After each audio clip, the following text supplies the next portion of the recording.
address you at the conclusion of the Gun Amnesty Programme, a decisive national intervention declared on the 18th of November 2025, implemented from 1st December 2025 to 30th January 2026. This program represented a significant milestone in our collective commitment to curb the proliferation of illicit firearms and to strengthen peace, security, and public safety across our nation. Government initiated the Gun Amnesty Programme with a clear and urgent objective to confront the threats posed by unregistered and illicit firearms to lives, livelihood, and national development. At the same time, we recognize that sustainable security requires more than enforcement. It demands trust, dialogue, and provision of a lawful pathway for citizens to regularize their conduct without fear. Pleased to report that this approach yielded meaningful results. A total of 4,038 unregistered firearms were surrendered to the Ghana police. This outcome reflects the patriotism, responsibility, and civic commitment of Ghanaians who chose compliance over lawlessness. Indeed, the nation is safer today because of your actions to surrender those guns. On behalf of the government and His Excellency the President of the Republic, His Excellency John Dramani Mahama, I extend sincere appreciation to our traditional authorities, religious and opinion leaders, civil society organizations, the media, and community groups. Your advocacy and engagement were instrumental in bringing this initiative into homes and communities across our country. Stakeholders, government will continue its engagement with traditional authorities on the sensitive issue of firearms use during customary settings.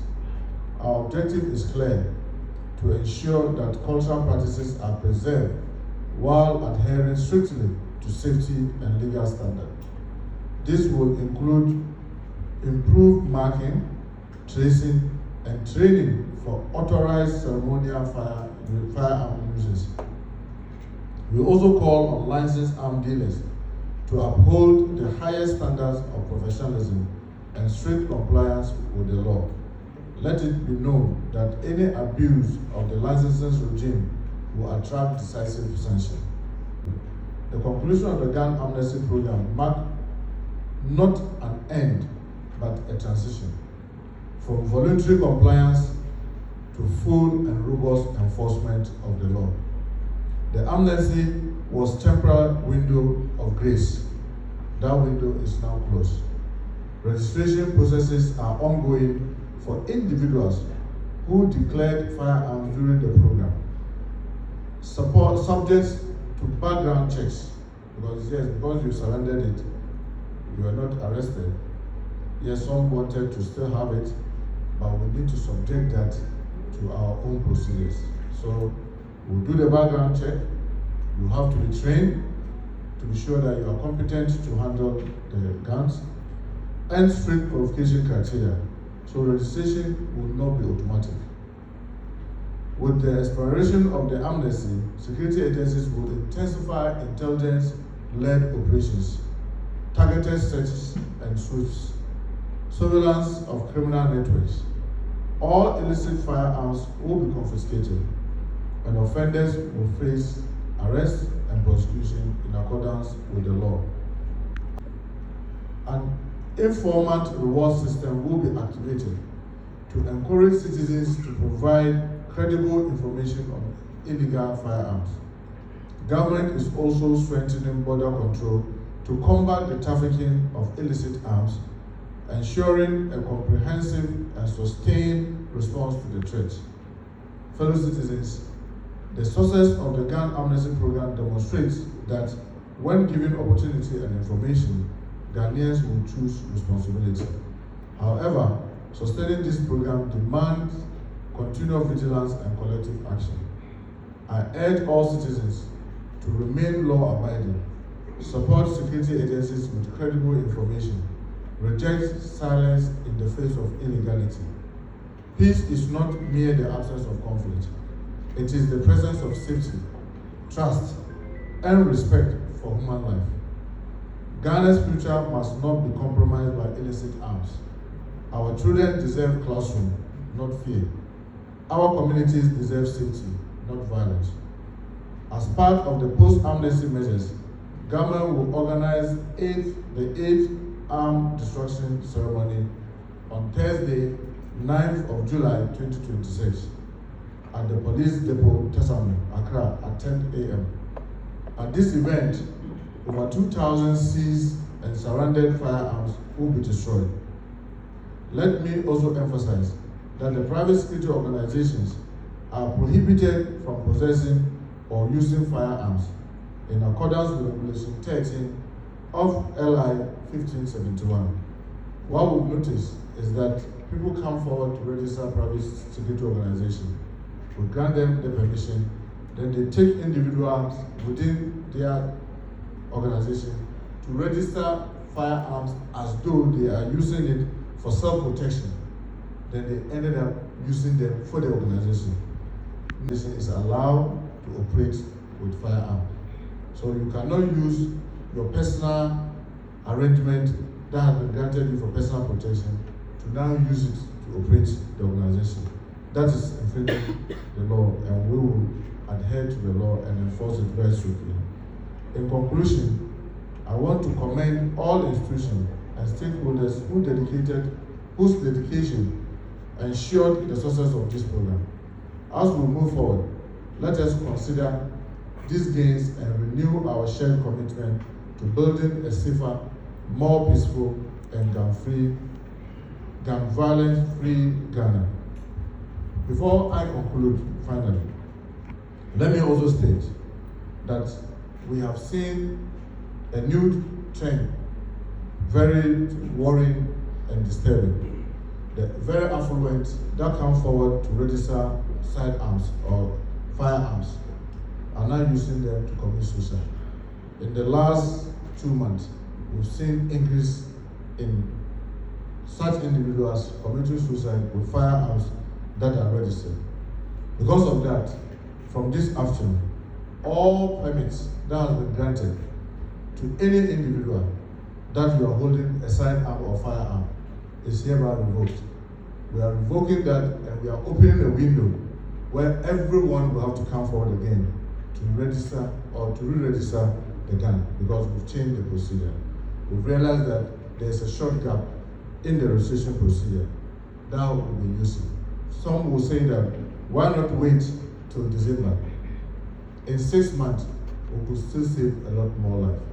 We've seen that people with mental health have already gone through and have the sidearm. Now we are introducing mental health. Before we give you the sidearm, we have to be sure that you have the mental stability to hold the firearms. We also realize that people who are on drugs are also holding the arms, and they are legitimate because it's been registered. Now you have to go through drug tests to be sure that you are not on drugs before you can hold sidearms. And lastly, many of us have the guns, we don't even know how to use it. And sometimes accidentally in the house, we've seen those incidents where innocent persons are either injured or even killed. Not because it's deliberate, because the person who is handling this gun himself is not trained, but he has the license. And this is the reason why we are trying to correct. So we are freezing on all federal registration until at least we go through these 3 steps. We are activating all our regional offices. The police has 25 regions. Even though we have 16 political regions, the police has 25 regions. And we are going to make it possible that in all the 25 regions, the police can train to ascertain that you know how to use the firearm before we go ahead to grant you the license. We are also opening up to partner private organizations that may want to set up shooting ranges, that the police will look through and certify that it is fit for purpose, so that we can grant them license, so that they can also assist to make it easier for those who really want to comply to be able to have places where they can have the training. But we have also activated the Narcotics Control Commission, they also have offices across our regions. To be in charge of the drug test, they will do the drug test to ascertain that the individuals are not on drugs. In much the same way, we're also using the Mental Health Authority to be the sole agency that will be in charge of the mental health. And we are putting all these measures in place just to make sure that we increase public safety and all of us being safe. Because even the last weekend, some of the guns that we all saw that were fractured, interestingly, some of them were registered. So they were legitimately registered, but used for the wrong actions. So because of this, we want the public to cooperate with the police, to bear with us. It is better to have some of these inconveniences and keep all of us safe than to be talking about your individual or my individual convenience at the risk of public safety. So I want to thank all of you for this audience. May God continue to bless our Honorable Senator, I know we are meeting a formidable team, but I know today will be our day. I know Blaster is going to make all of us very proud. I know today will be good for them and should not be good for the other team. So that at least, worst case scenario, and then we get a 1 meal that we did with Panama. So we wish Blaster God. We pray that the good Lord house them, prevent them from injury, and make the referees be very fair and more pathetic towards us. So we wish the Blaster the best of the day. We pray that tomorrow this time we are all in more jubilant. Because I know by the time if they manage to win this one, I believe that even if they draw this one, they automatically qualify to the next day. And I know by the grace of God, they are going to qualify to the next day. So we wish the Blaster the very best of today. And all of us, please, let's remember in our celebration to be measured. Let's be measured because last week we lost someone during jubilation. And let us also be careful. I know our men and women in the security, unfortunately, they don't get to watch the football the way you and I get to watch. Because they have to man the streets, they have to man all the centers where people are viewing this television and other things. And the IGP and the POMAC are doing excellently together with those in the national security and others. I must commend them because if you see the plan they put in place, just to secure the whole country, whilst we are busy, because that's sometimes where we get problems. Whilst we are all busy watching the footballs and other things, then people take advantage to break into people's house and do all that, even burn places. So all of them, the fire, all of them are putting in measures to ensure that whilst we are busy watching, they are watching our backs so that people do not create problems for us. So I want to thank them sincerely, and I hope that they will even put up a better performance tonight to ensure that properties and lives are safe and there's order on our street, because people running. Honorable Senator, I know we are meeting a formidable team, but I know today will be our day. I know Blaster is going to make all of us very proud. I know today will be good for them and should not be good for the other team. So that at least, worst case scenario, and then we get a 1 meal that we did with Panama. So we wish Blaster God. We pray that the good Lord house them, prevent them from injury, and make the referees be very fair and more pathetic towards us. So we wish the Blaster the best of the day. We pray that tomorrow this time we are all in more jubilant. Because I know by the time if they manage to win this one, I believe that even if they draw this one, they automatically qualify to the next day. And I know by the grace of God, they are going to qualify to the next day. So we wish the Blaster the very best of today. And all of us, please, let's remember in our celebration to be measured. Let's be measured because last week we lost someone during jubilation. And let us also be careful. I know our men and women in the security, unfortunately, they don't get to watch the football the way you and I get to watch.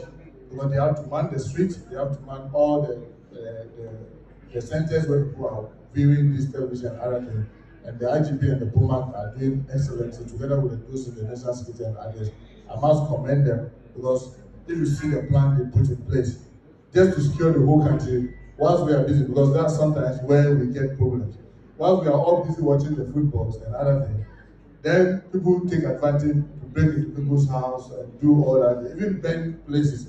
So all of them, the fire, all of them are putting in measures to ensure that whilst we are busy watching, they are watching our backs so that people do not create problem for us. So I want to thank them sincerely, and I hope that they will even put up a better performance tonight to ensure that properties and lives are safe and there's order on our street, because people running have been registered to individual. Do we have the system? Yes, we do. We can tell which sidearm Honorable Shamima is holding, when she registered it, which country is it coming from. The one Muntaka is holding, when he registered it, where is it coming. So when we say we suspended the licensing, and we expect Muntaka to come forward, our plan is that if after a week or two, we are not seeing you come forward, we'll call you to remind you that we've revoked your license, and we haven't seen you make effort to come forward. Because now you are already registered, we know your address, we know where you are. So we'll remind you for some time, and after some time we see that you are being recalcitrant, you are not interested in coming forward, then we may have to come for the gun. Because then now you don't want to hold it anymore, so we may have to come for it. But we don't want it to get there, so we want to encourage everybody to step forward and do the right thing. Because you want to hold it legitimately, that's why you came forward. We are always saying that we want to improve the system of the certification. So come forward and let us do that together with you, just how we did with the first one. Because the first one, what we used to do simply was that